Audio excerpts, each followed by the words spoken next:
Welcome to today's deep dive. We're jumping right into the ancient Ganeshpuran to explore the epic, divine manifestations of Lord Ganesha. Now, I want to be clear right off the bat, this isn't just a collection of ancient myths. It's really a profound masterclass on the balance of the entire universe, the predictable rise of human vices, and ultimately, the triumph of cosmic order. We're going to cover a lot of ground today, so let's get right into it. So think about this.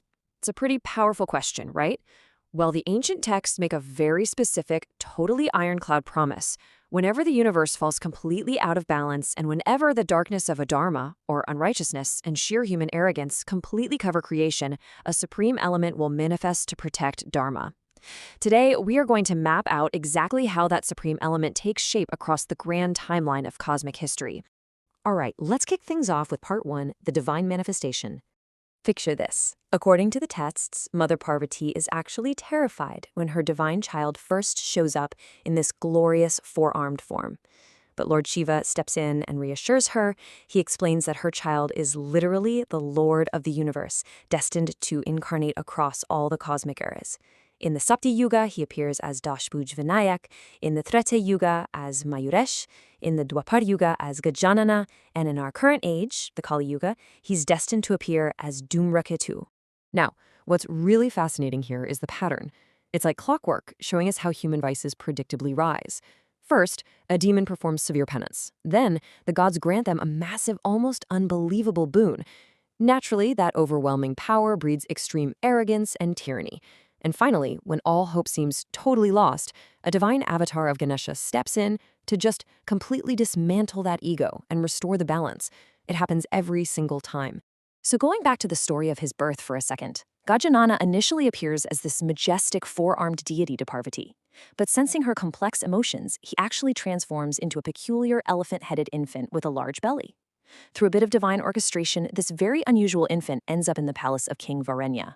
But the king is terrified by the child's appearance. Fearing for his kingdom, he literally abandons the infant in a dangerous, secluded forest. But miraculously, the great sage Parashar and his wife Vatsala stumble upon him, and they lovingly raise the Lord of the universe right there in their humble ashram. Moving right along to Section 2, Mushak and Cinderesser. This is just an absolutely incredible story about crushing the ego.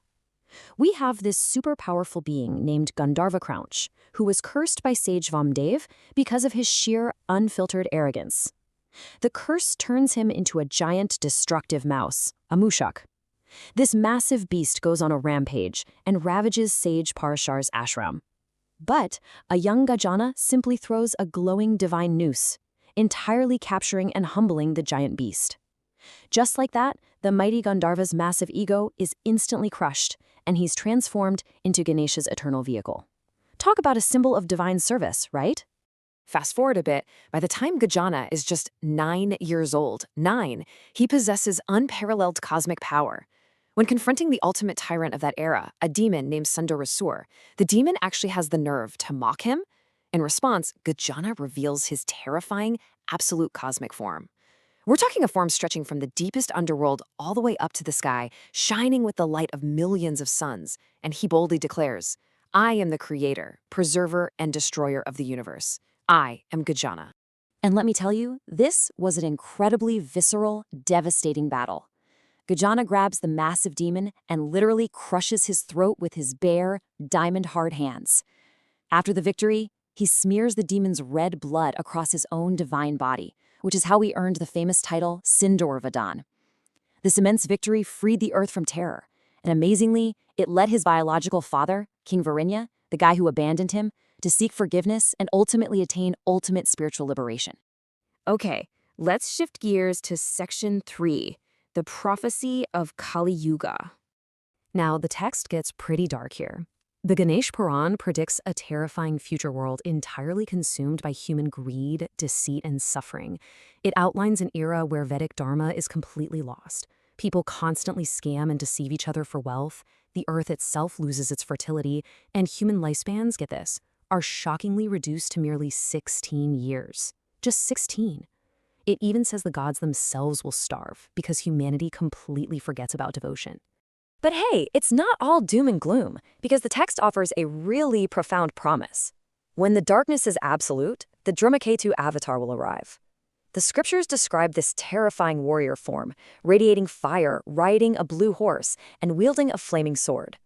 Dhurmaketu is prophesied to single-handedly cleanse the earth of its sinners and corruption, basically resetting the cosmic clock and ushering in the return of the Golden Age, the Satya Yuga.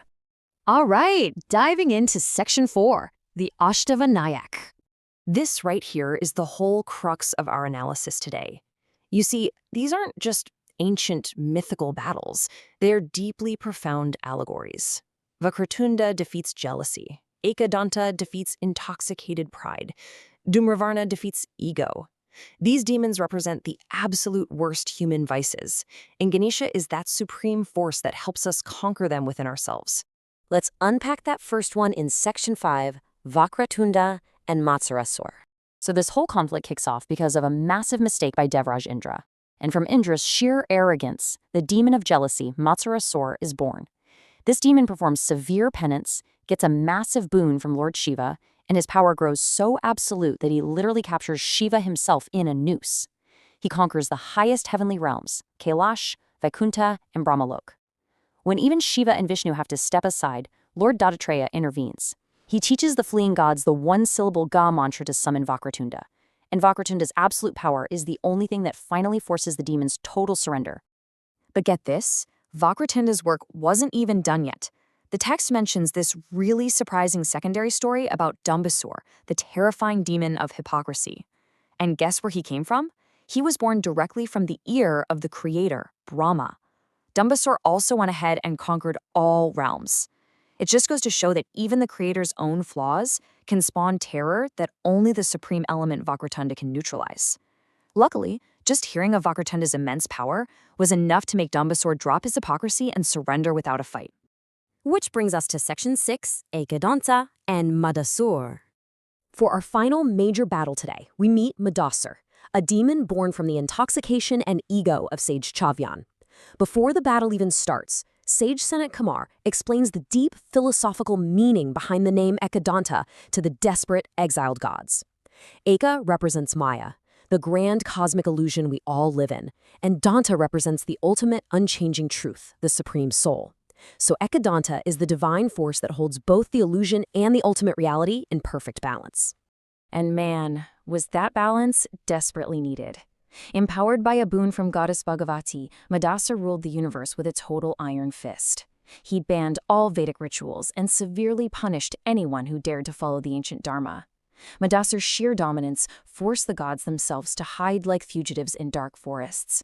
They were fasting, starving, and chanting the Ga mantra for 100 divine years just to survive. Can you even imagine the relief when Ekadanta finally shows up? After a century of starvation and prayer by the gods, Ekadanta manifests in his glorious four-armed form, wielding a noose and a goad. He declares, "I shall destroy the arrogance of Madasur and free the three worlds from fear." He steps out with just unmatched divine energy, ready to crush the demon and completely restore universal order. So, stepping back, what's the big takeaway from all these rich narratives in the Puranas? Well, it's that the path of Adharma is always fueled by ego, pride, and jealousy, and it literally always leads to destruction. Conversely, the path of Dharma is secured by true devotion and surrender. And here's the kicker.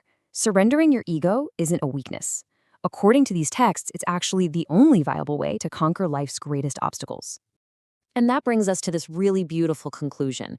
The eternal promise of the Ganeshpuran isn't just some mythic safety net. It's presented as a fundamental cosmic law. The light of truth will always, always pierce through the darkness of chaos. This divine protection, this supreme balancing element, is always available to us as long as we seek it with pure intentions and a humble heart.